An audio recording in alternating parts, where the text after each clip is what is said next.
Hello, hello, hello. Welcome to Mobile Metron, coming to you live from the Metron Live studio on Sunday, June the 29th. Is that right? 28th? Can't believe, where did June go? It's just going really, really fast. I'm very full this morning, and so I'm not going to do a lot of preliminary stuff.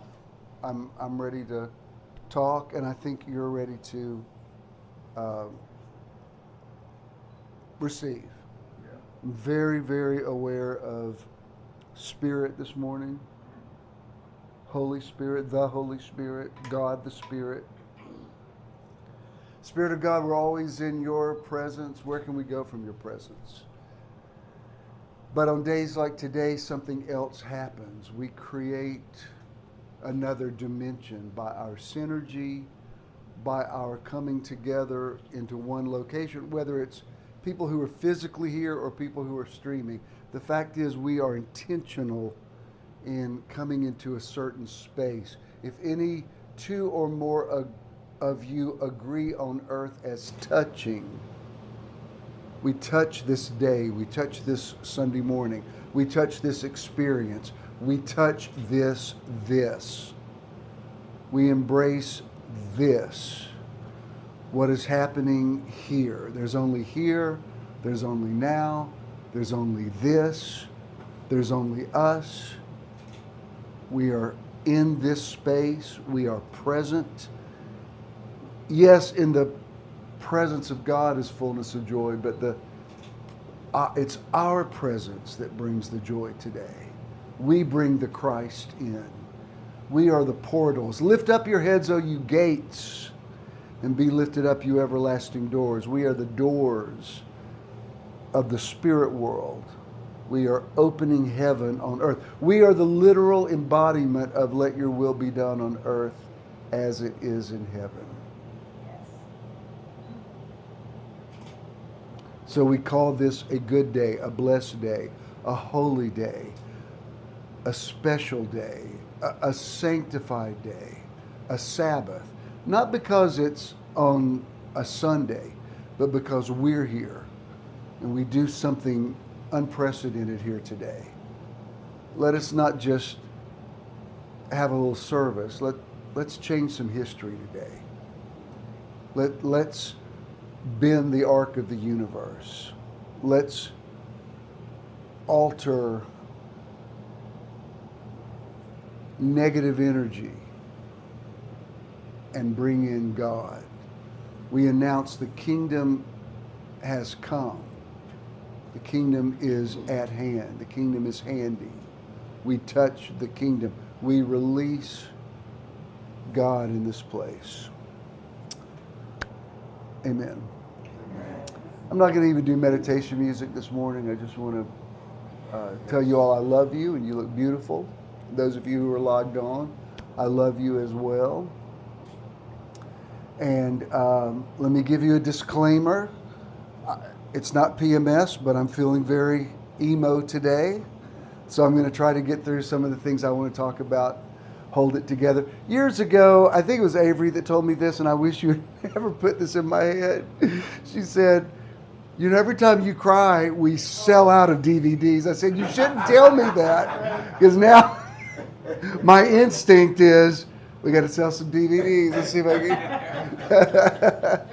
Anyway, I'm just feeling a lot of gratitude today, and I was already feeling a lot of it this morning. And then Ken and I are both in different ways losing weight, and so he had on this shirt today. I said, you look 40 years old today. He said, this is the shirt I wore the night that I met you 14 years ago. He said, I'm just now be able to get back in it. And I said, don't tell me that, because I'm already kind of up to here, and that's going to push me over the edge. Okay, now that I've said it, it won't happen, so that's good. I do speak into this atmosphere and say, let there be light. Before I get into the actual teaching part, let me share something about those of you who are here saw what we're doing in the backyard. Those of you who follow me on Facebook have already seen it.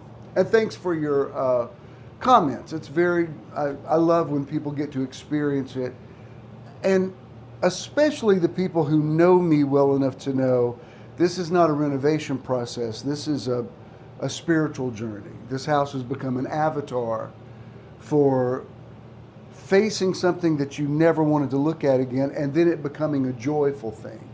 It's Paul going to the Gentiles when he doesn't want to go there. It's Moses going back to Egypt when the last thing he ever thought he would do is that.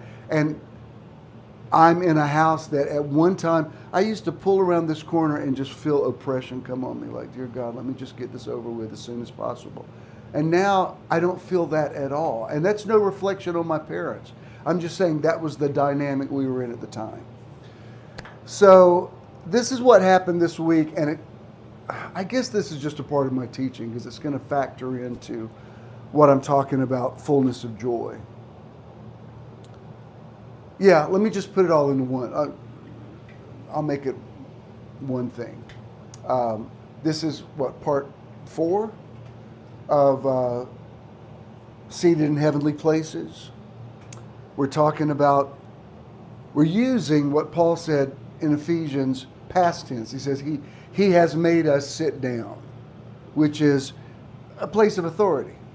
You've sat down. It's accomplished. In heavenly places. We're not trying to get to heaven, we're from heaven. Bishop, what happens in the afterlife? I don't know. Life goes on. But if you're limiting your idea of the afterlife just to some things that John said on the Isle of Patmos, you're really aiming too low. The sky is the limit to what happens when we leave this body. Paul said, he said, I saw a vision of it 25 years ago. He said, I don't know if it was me or not me. I was in the body or out of the body. I don't know. He said, but I saw unspeakable things.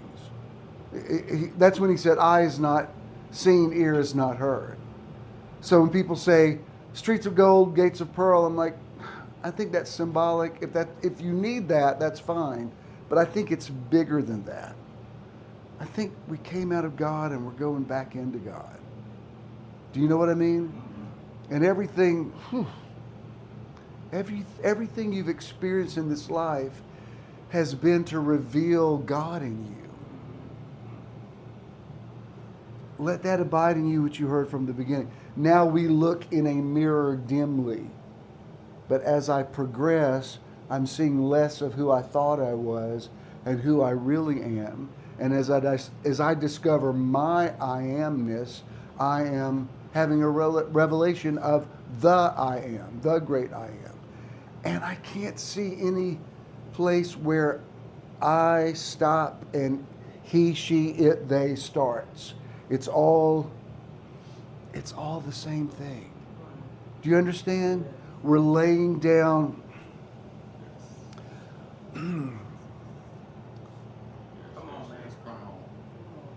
Paul talked about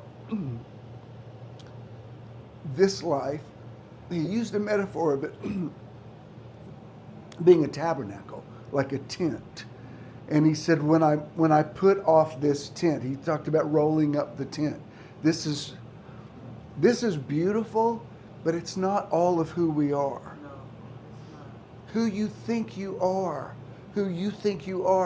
it's just the tip of the iceberg. There's so much more to you than you even realize.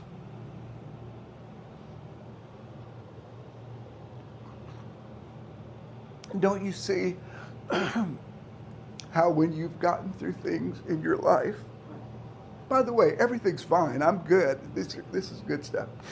And I don't need a Kleenex. Y'all have to go into emergency mode. Everybody here is so helpful. Like, dear God, he's crying.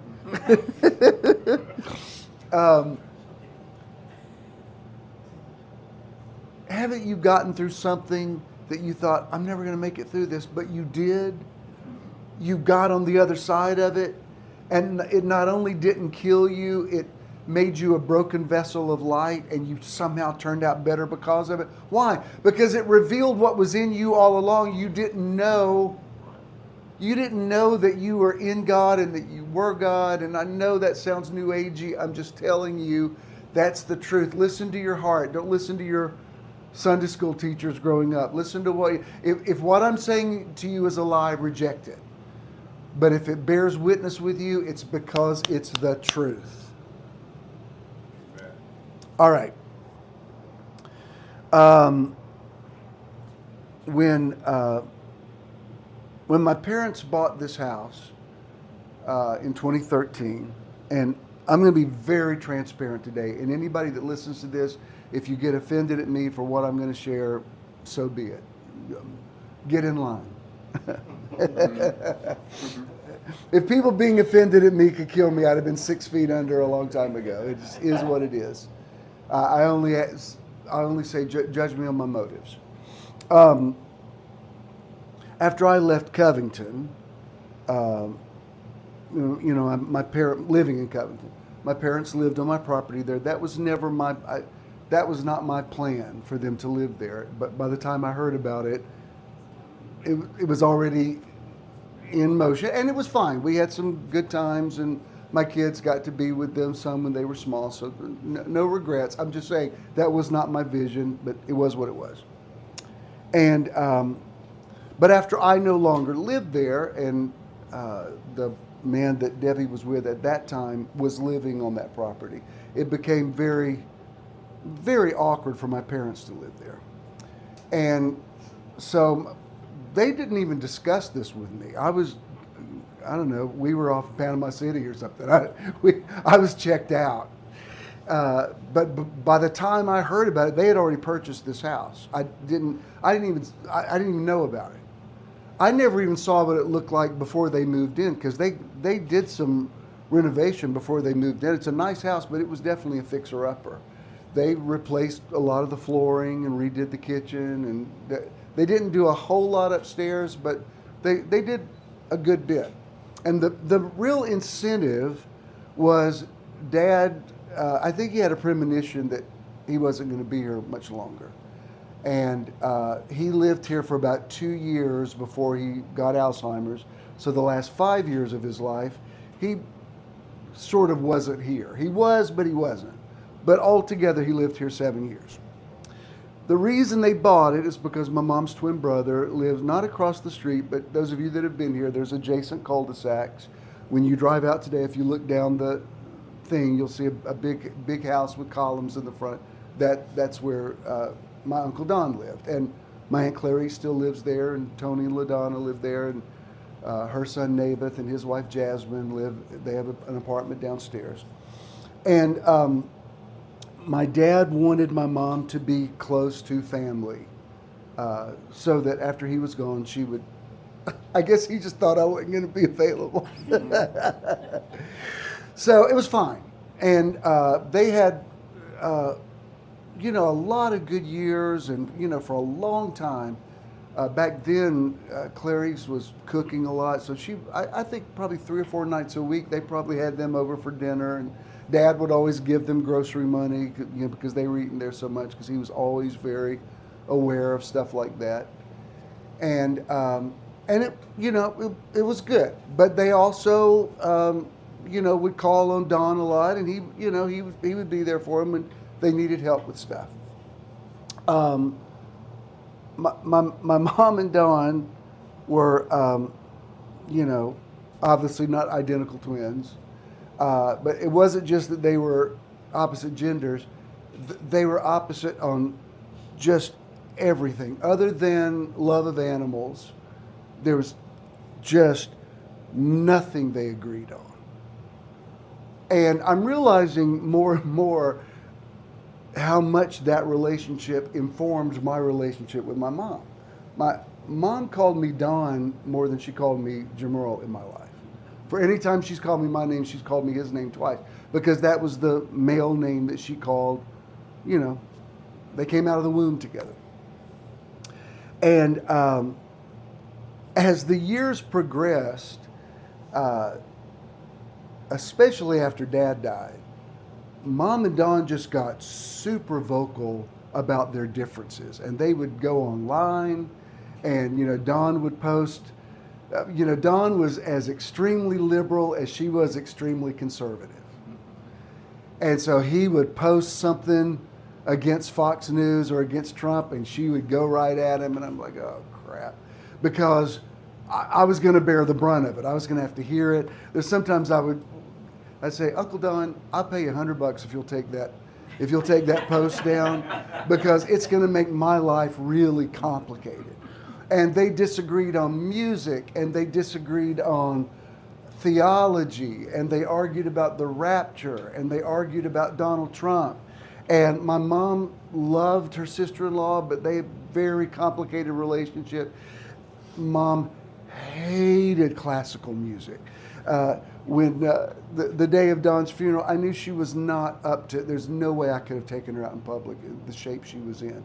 But that was her twin brother, and she was dressed and ready to go. I said, Mom, I'm just going to tell you, you're not.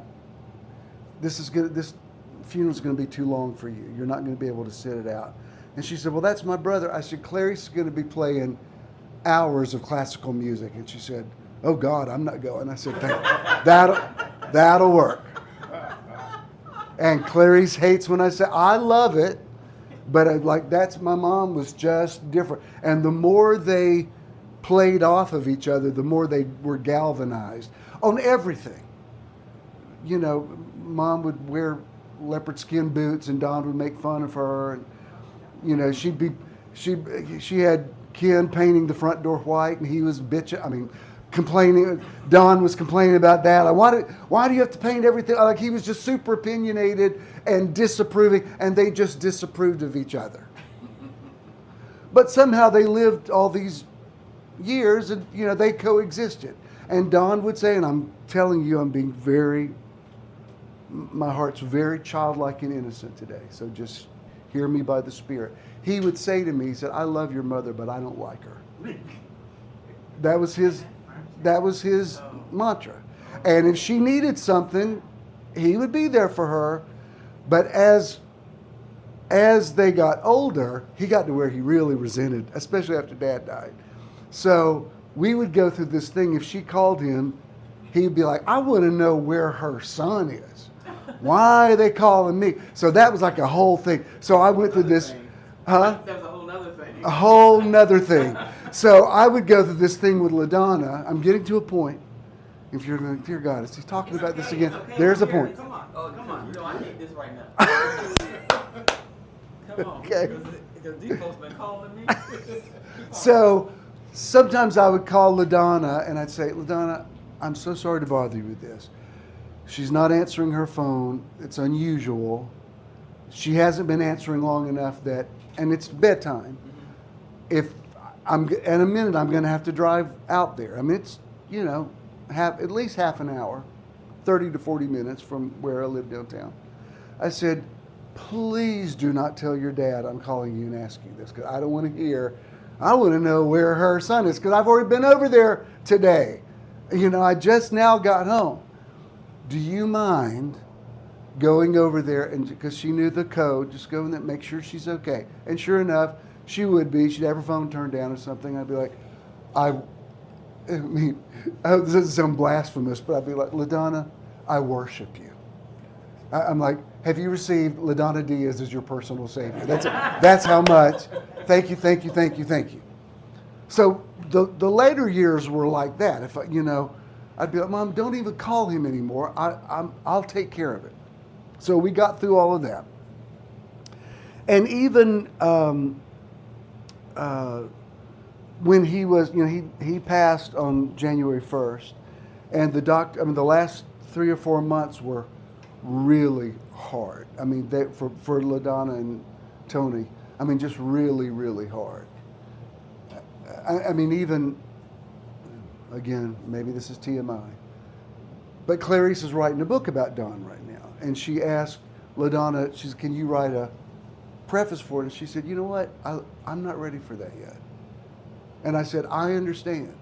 You're still in, not that she didn't love him, but I said, LaDonna, you're still in PTSD. It's just, you're exhausted. I said, quite frankly, y'all had to do things for your dad that I never had to do for Mom. My drama was more having her in and out of hospitals and facilities. Ken and I were super hands-on with Dad, but we're not that way with Mom. And it was, frankly, would have been awkward for me to have to do some of the things that we did for my dad. Y'all feel me? So we were going over there. I think it might have been even this past New Year's Eve. If it wasn't, it might have been. Maybe it's the night before. Mom said, "Where are you going?" We were over here. And I said, "We're going to walk over to Don's." And she said, "Why?" I said, "Mom, the doctor says he's going. He's probably." I said, "Would you like to go?" And she said, "Yes, I would." So she got, pulled herself together. And I was waiting for some big emotional thing. And by that time, he was out of it. He was like catatonic. And she sat by his bed for a little while, and then she was ready to go. I mean, I could tell whether she just couldn't get her head around it or whatever. I'm saying all that to say this, because it has to do with out there. When they first moved in, Mom loved gardenias. That was her favorite thing. And so Don came over and he brought 4 gardenia bushes and planted for her. 2 of them were on either side of that wrought iron gate out there, and 2 of them were put together like one big bush. And she loved them. And over the years, when they would go at it with each other over everything, I mean, if he came in and caught her watching Fox News, he would go off on her. I said, "Don, it's not good. It's not." She loves Megyn Kelly. She loves. Who's the one that now is not MAGA anymore? Tucker Carlson. She loves him. She even loves, dear God, she loves Jesse Waters. I'm like, "Mom, don't even tell me that. I can't even know that about you." But she hated that I loved Rachel Maddow. It's like we just cannot talk about it. And I said, "Don, it's not gonna. That's what she loves. That's what she believes. I mean, I can't. Y'all just don't try to convert her." But over the years, those gardenia bushes came to represent something really kind of sweet, because, and I don't mean they were just cussing each other out all the time, but it was just, you've got family members where, there's just a thing beneath the surface that at any moment, like we'd be over there for dinner and I would never even relax, because if somebody said Donald Trump, I'd be like, "Don't even say it, because this isn't gonna go well, and I'm gonna have to hear it for the next several hours." Like, just don't. Y'all feel me? If it's not about that, it's something else. There's an elephant in the room, like, we can't talk. Don't go there. Don't go there. Don't go there. So over the years, through all that turmoil, those gardenia bushes came to represent, you know what? Under the surface, they really did love each other. It was like a very conciliatory. It's like Don had no idea who Mom was, really. But he knew that she loved gardenias. Do you understand what I'm saying? It was like has somebody ever given you something that you think, "Oh wow, you really know me." Right. So the fact that he came over and planted those for her was really special to her. And in all the years, when Dad was sick, they were never pruned, and by the time we moved in here, they looked horrible. They were all scraggly and unkempt, and if you don't prune those things over the years, they just become monstrosities. But they still would yield blooms, and a lot of times, even just weeks before, not weeks, but sometimes they would bloom on into early fall even. And I mean, they would bloom later than I thought gardenias would bloom. But a lot of times I would come over here, and Mom had found a way to get out in the backyard and had clipped some off, and she'd have them by her chair. And what I knew that meant is, Don really loves me, and I really love him. It was just kind of a sweet little thing that they had, that sometimes when they'd be going at it over abortion rights or you name it, I'd look at that bush and I'd think, you know what, it's just, they're fine. So, a few days ago, we got a couple of chairs. I don't even look at that backyard. Ken does the mowing, and he wants to. I don't need anybody else saying, "Do you ever help out?" No, he wants to do it. I bought him an electric mower. He wants it. I've offered to hire landscaping people. He says, no, I like to do this. His dad loved to mow. It's a thing with them. Works for me. I just have to make sure, because he scared me a couple Saturdays ago. So yesterday, when he's mowing, I'm like, are you hydrated enough? Drink this, drink this. No, drink all of it. I'm going to stand here and watch you drink that whole glass. So, and got time to come out here and find you passed out on the front grass. That's right. So, What you got to do. so I put those chairs out the other day. I thought, you know what? I never even looked back here, but this backyard could have some potential. It needs a lot of work. And then he said, you know, they could build a little deck out here. I said, I hadn't even thought of that. So I called this company. This is how I find companies. Do not critique me on this. I go by my gut feeling. I Google something, and there'll just be something like, yeah, there's something about the way they phrase that, like yes, I like that. This is the one. And this is what I've learned. When I don't go by that, it's always a bad experience. This is always right. Yeah. So I've learned. I found this company. I thought, I don't do a lot of price connect. I don't. That's not the way I roll. I'm like, no, I like them. I like, if that's what they did in that yard, yes, I like that. So I called this guy, and it took him a minute to get back with me, and I nearly thought maybe I missed it. But then he did, and when he came over, I liked him immediately. And he's walking around with me in the backyard. He said, have you considered doing pavers? And I said, actually, he said, let me tell you why it might be. He said, we can do a deck for you. He said, I think pavers is more what you want. I said, okay. He said, just tell me what you would really like. I said, you know what I'd really love is a fire pit. I'd love to have a fire pit. I love fires. I'd rather have a fire pit than a pool. We had a pool in Covington, and it was a money pit.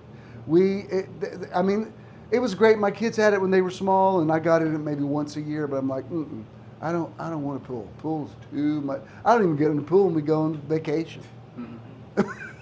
I look at it and I'm like, okay, Yeah. when are we going to go eat? Right.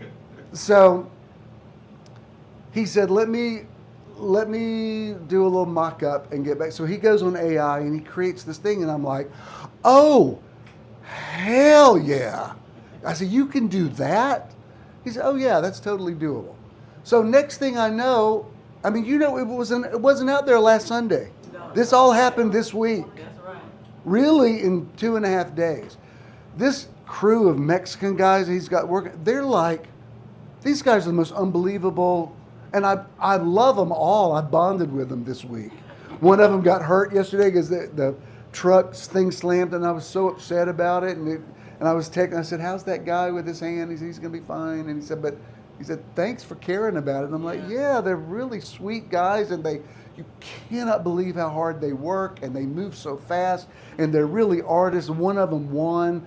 He was doing that work yesterday, and I'm like, how do I say you are an artist in Spanish? Like, eres tu artista. And he's got gracias. And they're just like, they're so accommodating and upbeat. And one of them will translate when he's not here.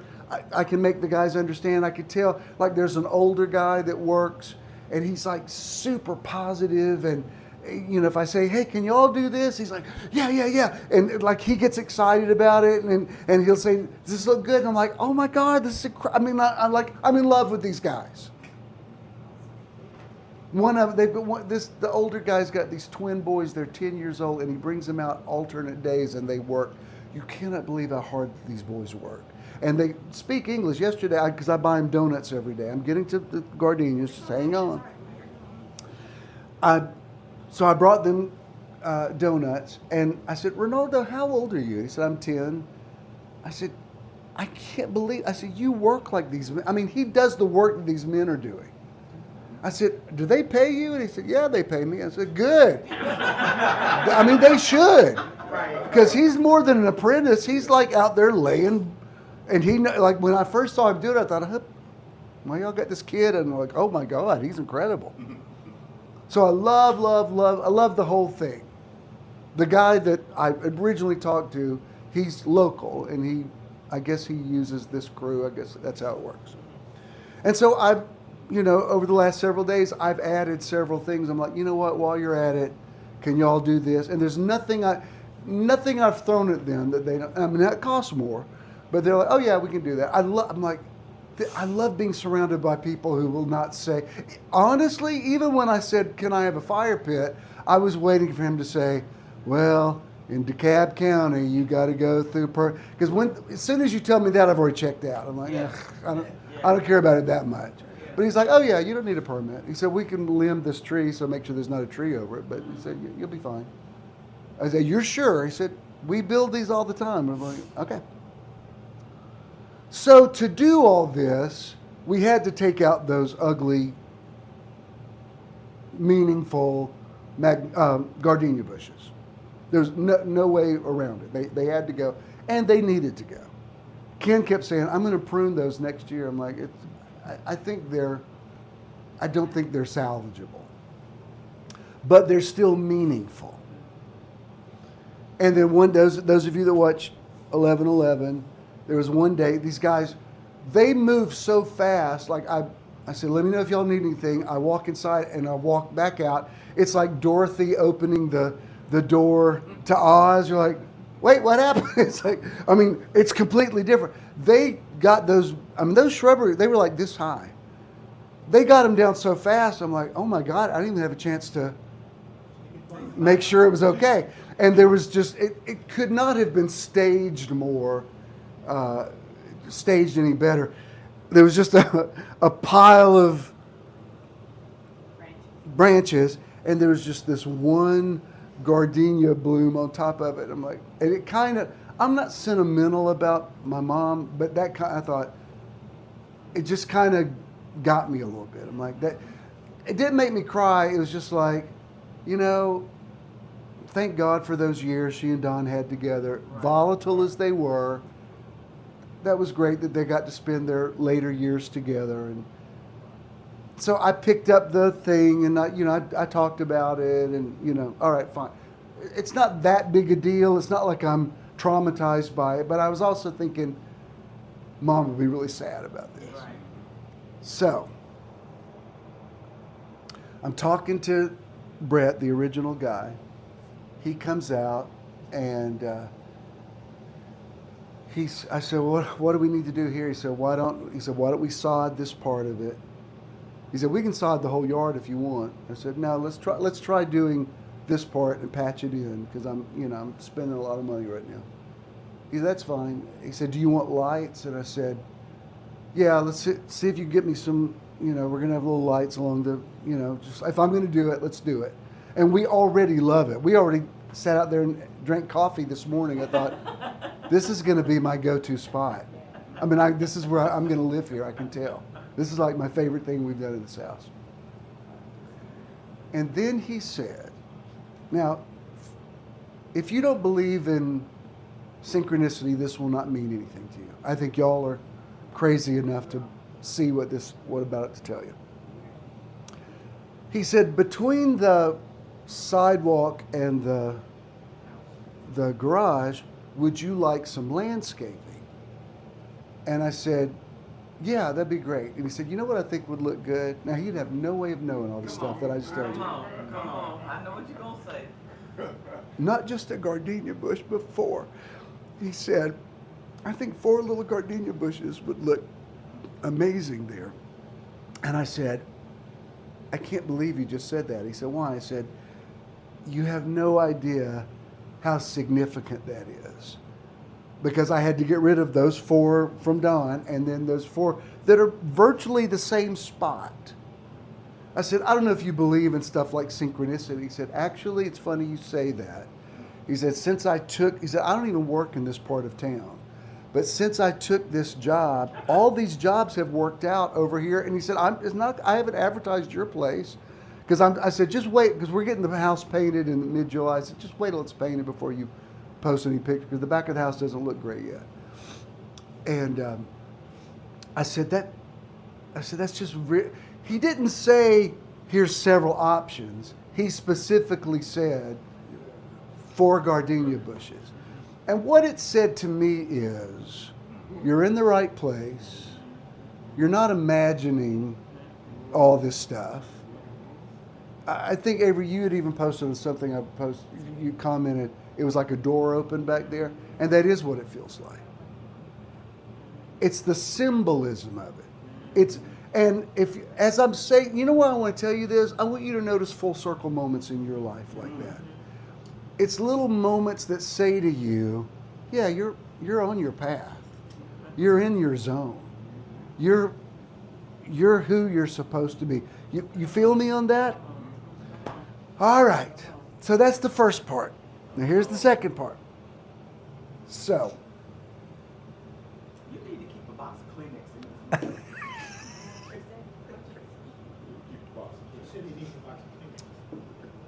You just bought Kleenex, but up in your bathroom. Isn't that amazing? Yeah. Absolutely. I mean, he didn't give that as an option. He said, I think four gardenia bushes would look great along there. I said, to me, it was even my mom saying, yeah, it's fine. Do that. That's going to look great. And since I'm on the subject, I know we live in a part of the world where cardinals live. I'm just going to tell you, there's one, I think it's the same one. Not every time I sit on the porch, but nearly every time the two of us sit on this porch, this one, it's like deja vu. It will come and land on the branch in front of it. It looks at us, and then it flies off. Now again, it's just a red bird. I'm just saying, it's like this really sort of Groundhog Day kind of thing that keeps happening. So, night before last, when they had gotten that first patio part with the pavers on, I go out there and sat down, and I swear the same bird came around. I took a video of it and flew and landed on the branch in front, and it does it every time. Like when I had the dumpster out there and was throwing stuff away, which I was not sentimental about two dumpsters full of stuff of my mom's that I threw away. I'm like, nope, that's got to go, sweet Jesus. I was working on the dumpster. That cardinal would come and land and look at me on the dumpster and then fly off. I'm like, yeah, this is what I'm doing. And it doesn't feel disapproving. It's just like, oh, that's the current reality now. All right. So, what we're talking about this month is fullness of joy. Now, in Hebrews 12:2, the writer says, for the joy that was set before him, Jesus endured the cross. And then you've got John chapter 16, verse 21. This is in the NIV. It says, a woman giving birth to a child has pain because her time has come, but when her baby is born, she forgets the anguish because of her joy that a child is born into the world. Now, obviously a man wrote that. Women who had pregnancies be like, excuse me, I remember the pain. The point is, it's like the Joe Dispenza quote that says, a memory without the emotional charge is called wisdom. It's not that you forget the pain, it's that you put the pain in perspective. My point is, joy has to be the goal. For the joy that was set before him, Jesus endured the cross. A woman gives birth not because she likes being pregnant, but because she wants to have a baby. Okay? So there has to be a payoff.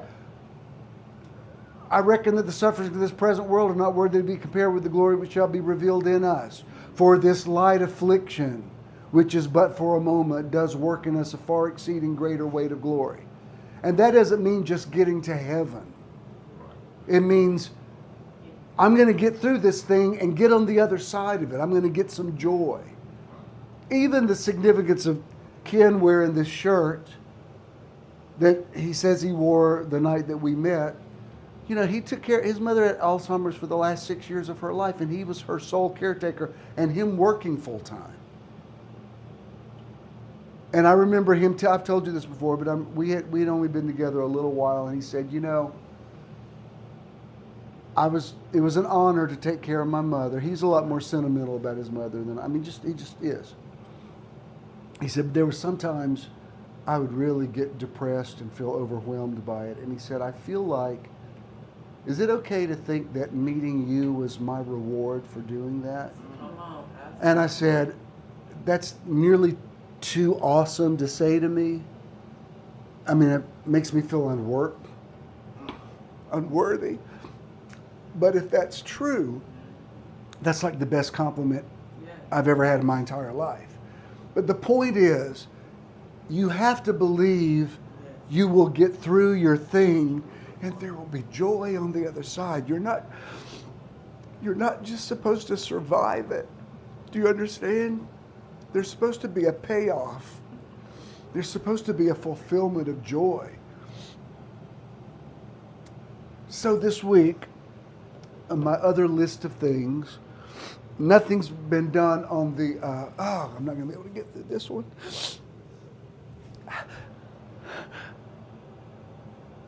Nothing's been done on that baby grand piano, and it needs to, in a long time, it needs to be tuned. And I keep noticing, I don't play in it a lot, but I'll notice, I'll go in there and it's like a key that sticks, and then I go in a few weeks later and there's another one that's sticking, and it's not like it won't play, it's like, it just kind of thuds. It goes thud, thud, like it's not working. So I found this guy, and I'm like, it needs tuning, but it needs some work. There's some stuff that needs to be done to it. And I want this piano. I want to keep this. Very sentimental about this piano.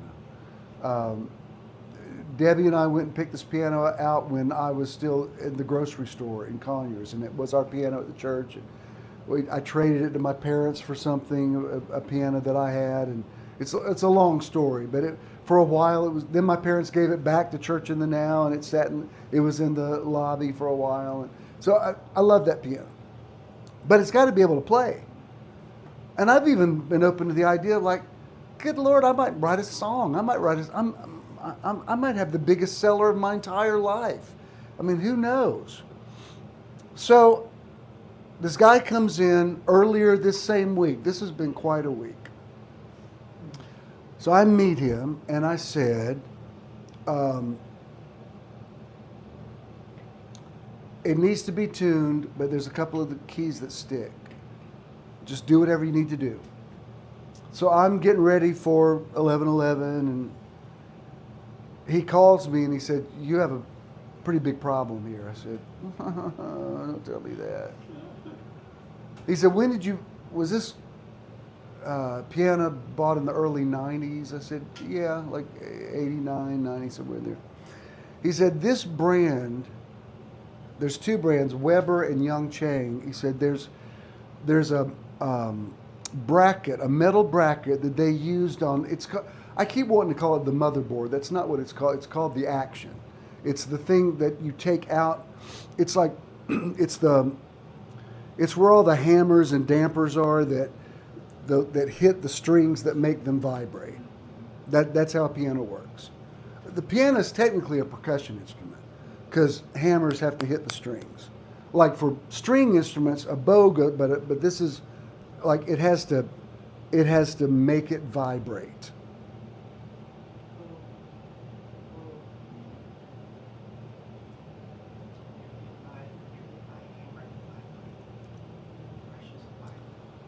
So I said, what's the problem? He said, I know you're going to think this sounds insane.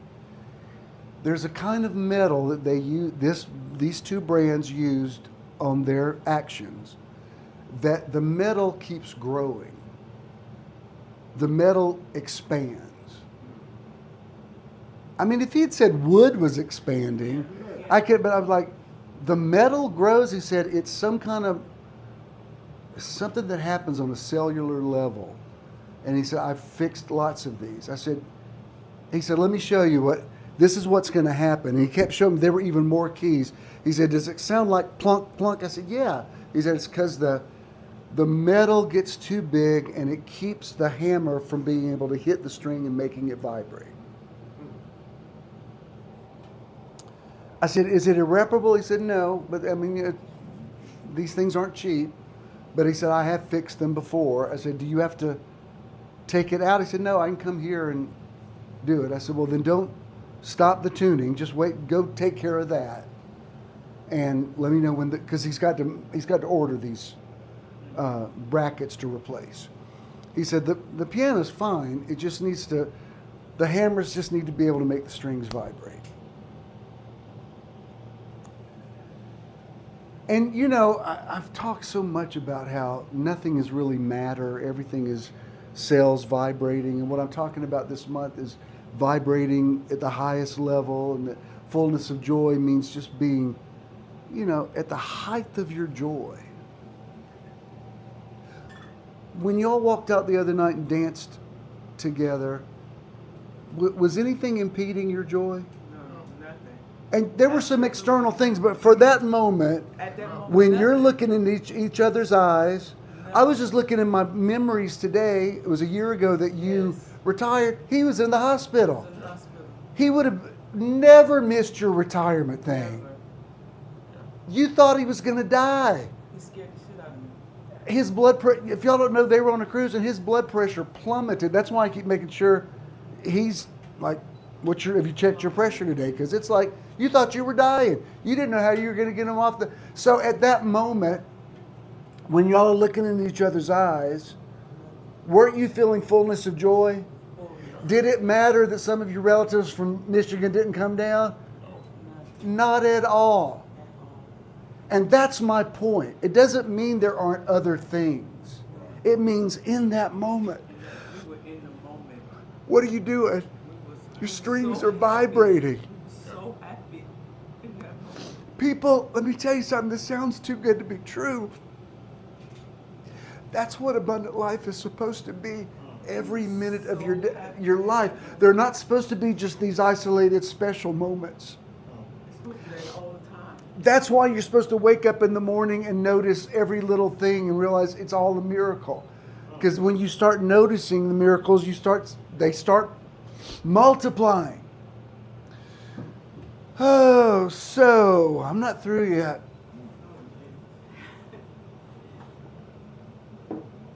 So when he said that, I immediately there's this song that I've always loved. I don't know if you've ever heard the name Fanny Crosby, Fanny J. Crosby. She was the most prolific female hymn writer in history. She lived, I think she was born 1820, died 1915. She was blind. She was blind from birth. I was reading some of her biography last night, and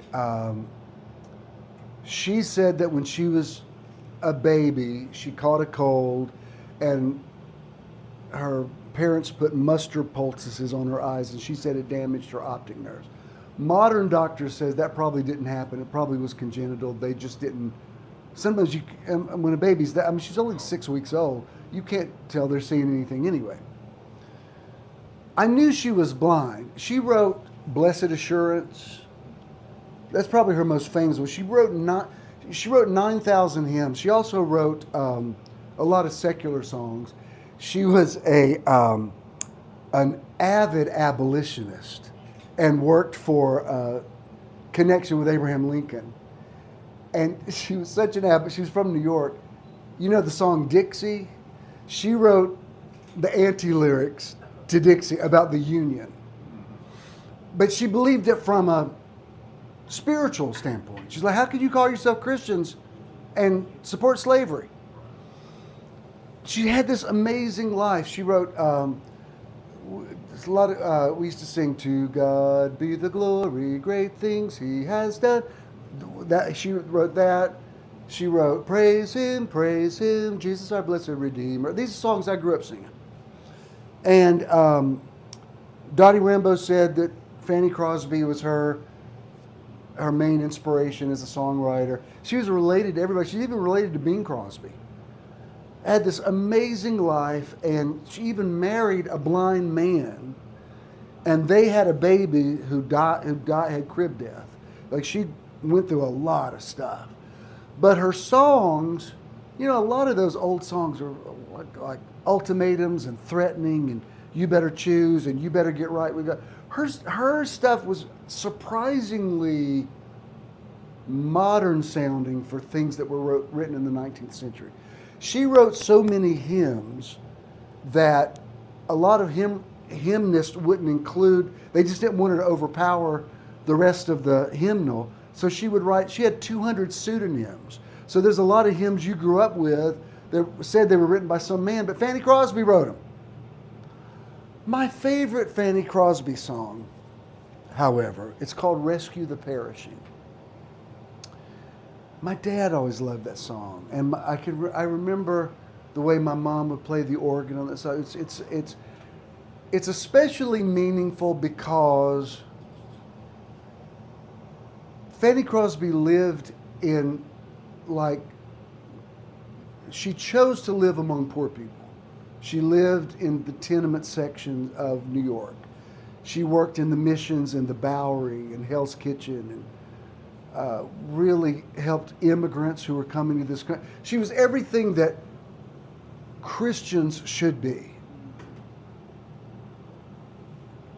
That now there's this facsimile of Christianity that doesn't even resemble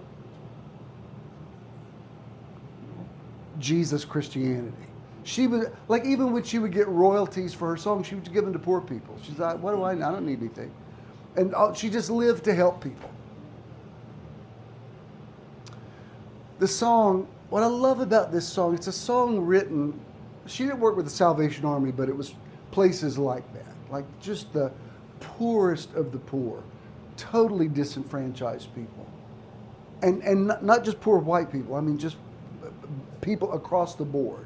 Black people, immigrants, ex-slaves. I mean, she was just like all of that. And this song, it's not about trying to get people to go to heaven. It's about doing something, being hands-on. The point of the anointing is to equip you to do something. Not to care that LGBT people are getting too many rights and trying to keep Mexicans out of your country. That's not Christianity. So I'm not going to go through all the verses, but the most famous verse is, rescue the perishing, care for the dying, snatch them in pity from sin and the grave. Weep o'er the erring one, lift up the fallen, tell the poor wanderer that Jesus can save. So it's a very, it's not exactly where I'm at theologically, but it's a very affirming song about do something that really matters. Like every time I've been the last several gay prides, but when I would go, all these preachers out there on bullhorns, and I would think, nobody's listening to you. Go feed a homeless person. If you care this much about, Jesus never said a thing about lesbians or trans people. Not a thing. But he did say, feed the poor, do all that. Go do that. So this third verse, I've just already, Howie, I just saw your text, your message. He's already anticipating what I'm going to say. Why did you write me that? You're going to make me cry. I can't believe I just saw that. Find DVDs now at missionandnow.com.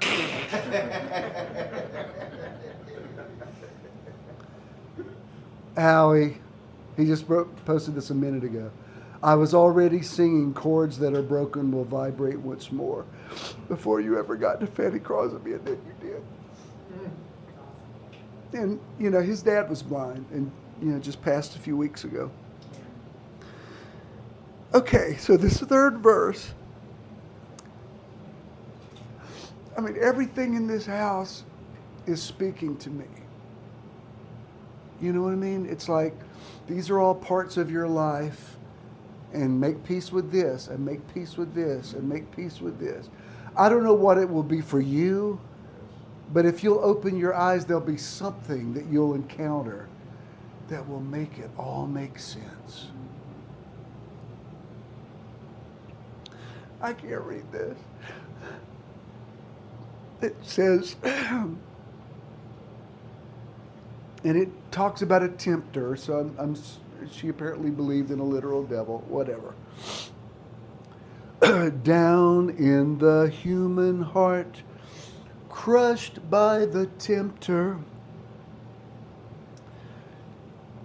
feelings lie buried that grace can restore. Feelings lie buried that grace can restore. Touched by a loving heart, wakened by kindness, chords that are broken will vibrate once more. Let me tell you why words that are spoken and acts of kindness and things that Spirit brings into your life to say certain things to you that make all the difference, because words create. I can look around this room. Others of you, if you were in here today, I'd probably think with you. Same way that I mentioned what Ken said to me that time. I remember this morning when I walked down here to turn on the air conditioner in here. You know what I thought of? I thought of you saying, do you realize how blessed you are? You live in this house, you just get to walk downstairs and people are here waiting to hear what you have to say. I thought of you this morning. Yeah, thank you for saying that. You know what I thought of earlier this week when I'm calculating the cost out there? I thought, I shouldn't have put Mom in that assisted living. That costs so much.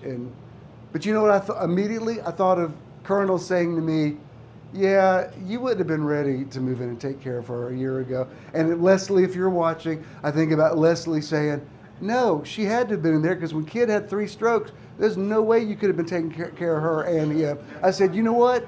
You're right. You are absolutely right. It was worth every penny of that because I couldn't. I remember thinking, because I didn't know if he was going to walk again. And I remember thinking, how am I going to get him in this loft? I was walking it through like, I'll have to get him on the elevator and which none of that materialized. I'm just saying, you were right. Those words stay with me. The first Sunday we were in here, I think about it every Sunday when I walk in this, and this is still experimental.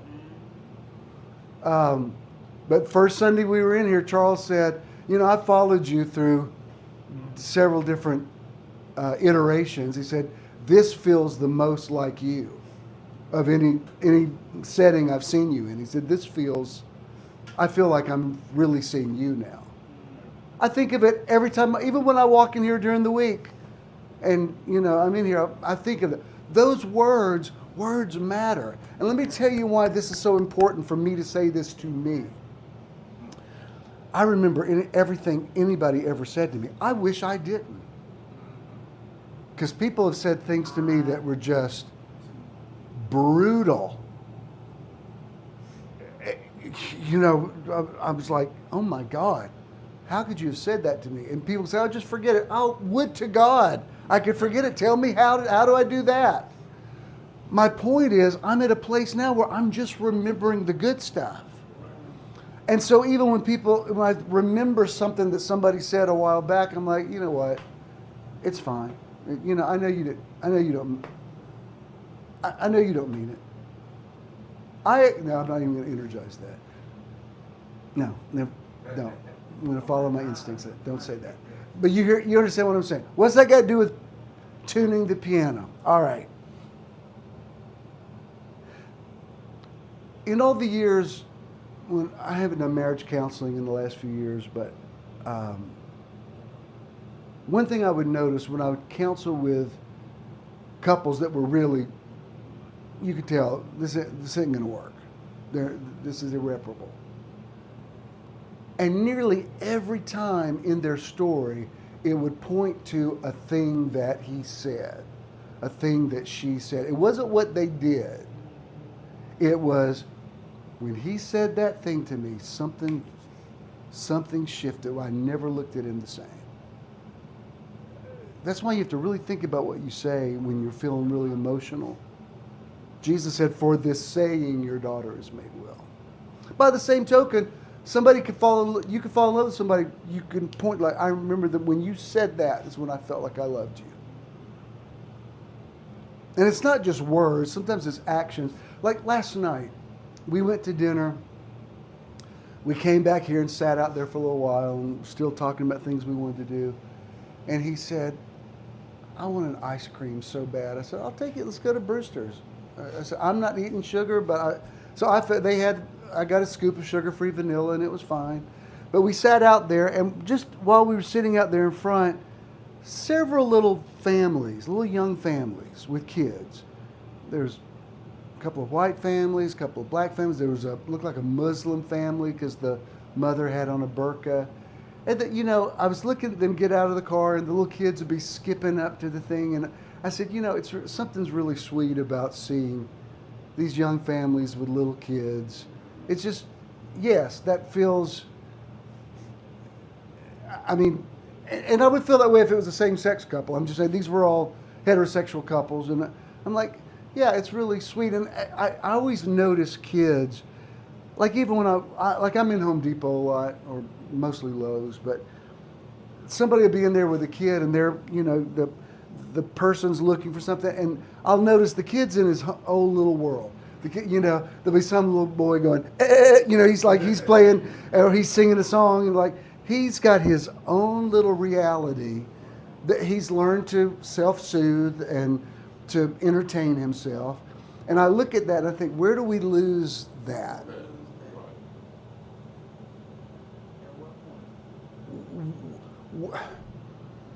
What's the thing that's said to you that breaks the damper where your chord doesn't vibrate anymore? And you're still going through the motions, but that key sounds like plunk, plunk, plunk. That's not what it's supposed to sound like.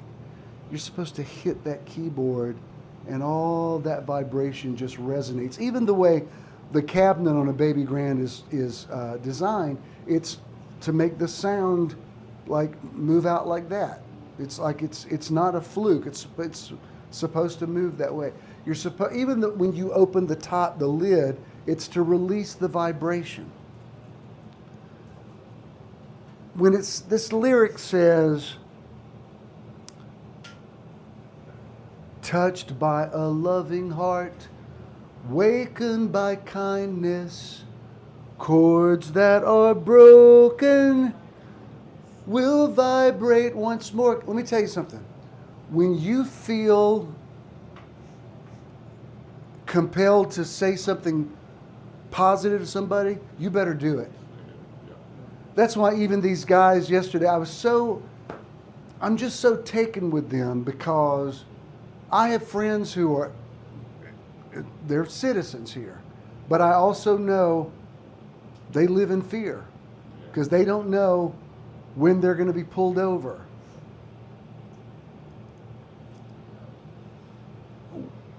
Just a few years ago, you were coming out of a place of business, and did somebody call the cops on you or something? Because some cops came. Yeah, I was working and going back to the shop. But somebody reported it looked like you were breaking in. Yeah. And that's terrifying. Cops came. And I want to say, I know this man's an American citizen. I've known him for 30 years. I married him and his wife. I know his children. In that moment, you just look like Whatever it is that you're chasing. this is the way they see you. It's got to be terrifying.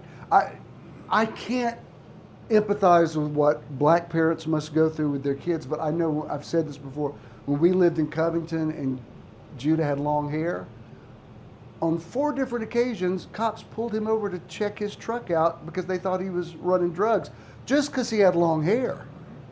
And it used to infuriate me, like, what makes you have the right to do that? And I thought, good God, is that what black kids go through all the time? And you never, Jesus, that must be a whole other layer of parenting that I can't even get my head around. What's that like? How do you prepare? And I don't want to make this teaching all about that, but I'm saying there's real stuff that people deal with. And so yesterday, because even when I'm watching these guys, at first I could tell maybe I was making them a little uncomfortable because I don't want to be perceived as you're not doing this right. I'm like, no, I'm in awe of what you guys are doing. And that's why I went to get them donuts, because I thought, well, let me convey to you, I'm glad you're here. Make yourself at home. And even yesterday, when this guy got hurt, they took him to a hospital up and coming. So two of the guys, one of them still speaks English, Yoel and Juan, and they were just sitting out here. I said, "What, are you waiting for them to come back and get you?" And they said, "Yeah." And I said, "Well, come inside. It's fine." I said, "Do y'all need the bathroom?" And you could tell that was unthinkable to them. They're like, "Oh, no, we're fine." I said, "No, it's hot out here. You're welcome to come in." I said, "If nothing else, go sit on the front porch. Make yourself at home. You're fine." And I can tell sometimes when a white man says that to a minority, they're like, "Are you sure?" It's true. And so sometimes, do I go the extra mile? I'm like, yeah, maybe. Yeah, maybe I do try a little bit harder, because I want to say, I can't imagine what you must go through things in a day that I never have to think of. A cop pulls me over, I think, oh crap. I don't think, I could be dead in 20 minutes from now. But some people do. Now again, how can you fix that? We have to live in, it's the realities we have to live in. What I'm saying is, if you can touch somebody with kindness, if you can heal, you know what's been one of the most it hadn't happened in a couple of years. If I'm not thankful for coming out more, for anything else, it's this. Over the years, some young gay kid would message me, and they would say, "I saw your coming out video. My pastor says I'm an abomination. I don't even know what that word means. Can you please help me?"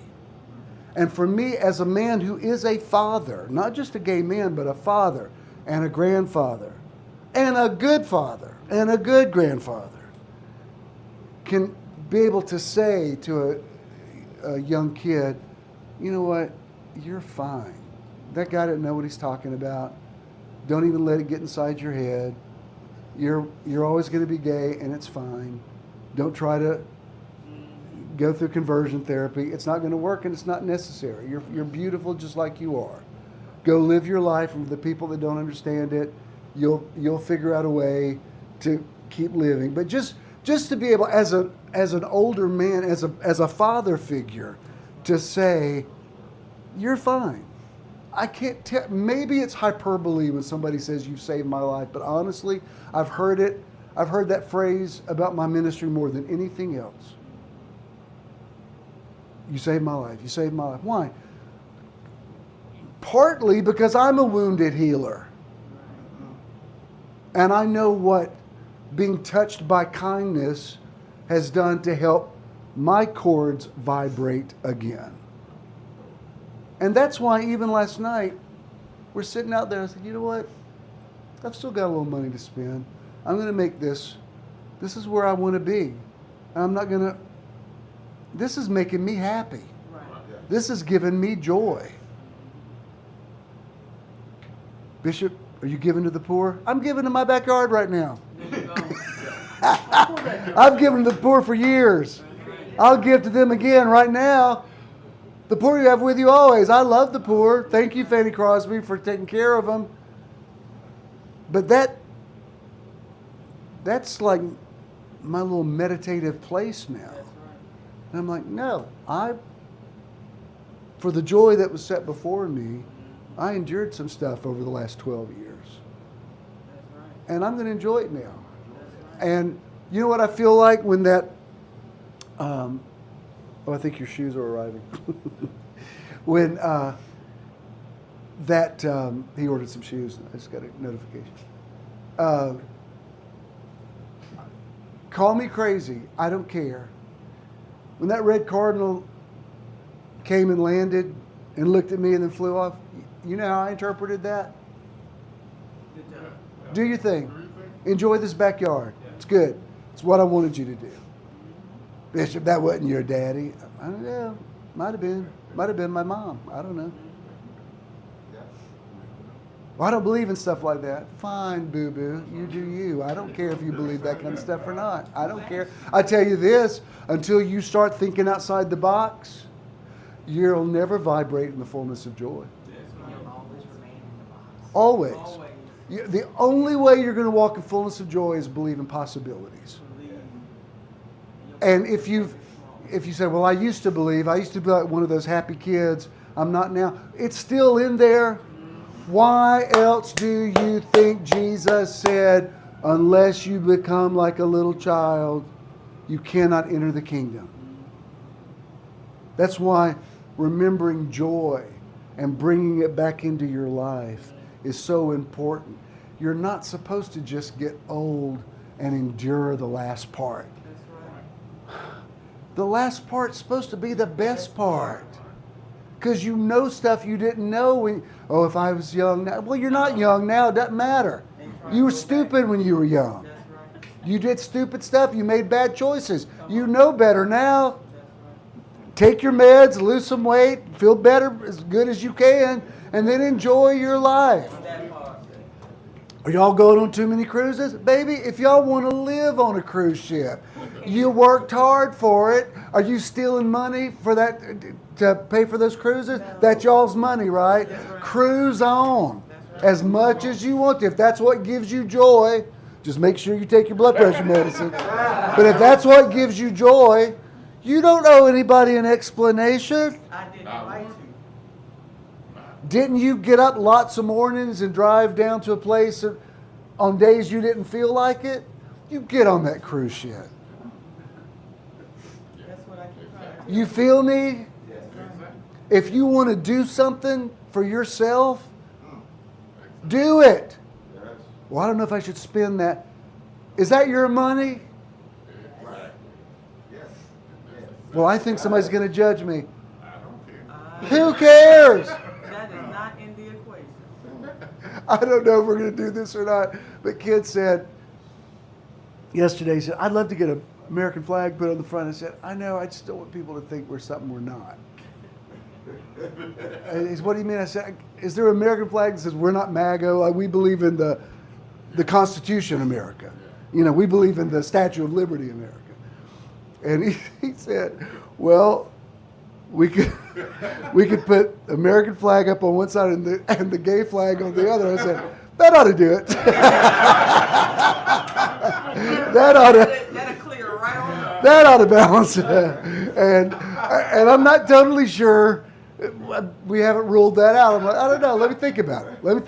Because I love America. I want to celebrate the 4th of July and the 250th. I don't want to celebrate them. And not just not Donald Trump. I don't want to celebrate any man. I don't want to. If it was Joe Biden, I'd be like, no, let's make it about the Constitution. Because there's been some crappy stuff happen in this country, but there's a lot of it that's really, really good, and it's worth us. We hold these truths to be self-evident, and also in order to form a more perfect union. The experiment's not over with yet. No. That's right. Baby, being happy is holy. You hear me? Being happy is holy. Taking care of yourself is holy. That's right. So you can be happy. All right.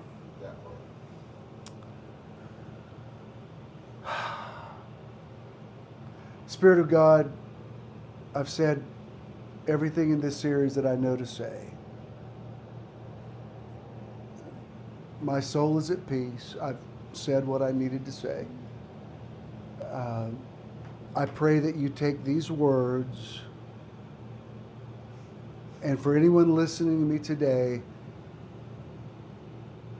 they'll become the recipients of being touched by a loving heart, wakened by kindness, so that chords that are broken will vibrate once more. I call everyone listening to the sound of my voice into the highest vibrational frequency, that you walk in fullness of joy. Not that your life is perfect. It doesn't have to be perfect for you to walk in joy. I call your joy full. These words have I spoken to you, that my joy might be in you and that your joy might be full. Amen. Did you get anything out of this today? Yes. All right. Charles, play me an outro. Contributing to Metron is quick and easy. You can give anytime using any smartphone. Text the amount you would like to donate to 404-620-5044. You will then receive a notification that you successfully completed your donation. You may also visit bishopthenow.com and click the support tab to give there as well. When you contribute to Metron, you're also donating to the charity or organization of the month. Thank you for your investment into Metron. Hey, Dale, I just got your message. Dale, I think you wrote this before I finished what I was saying. You said fixing the piano is another step to your elevation of a higher vibration in your beautiful life. The boys love you. That's Dale and Lee. All right. Listen, we will not be here next Sunday. I am planning on doing a mobile Metron, but we'll be in Florida. So don't drive to my house or I'll have to call the cops on you. But I'll be back the following Sunday, okay? And remember, we got Meditation Weekend number 29 coming up in just a few days, okay? Those of you that are, I know this may sound crazy, but do this. Vibrate your fingers. Point them. I call you into the highest vibration, the fullness of joy, the fullness of joy, the fullness of joy. Peace.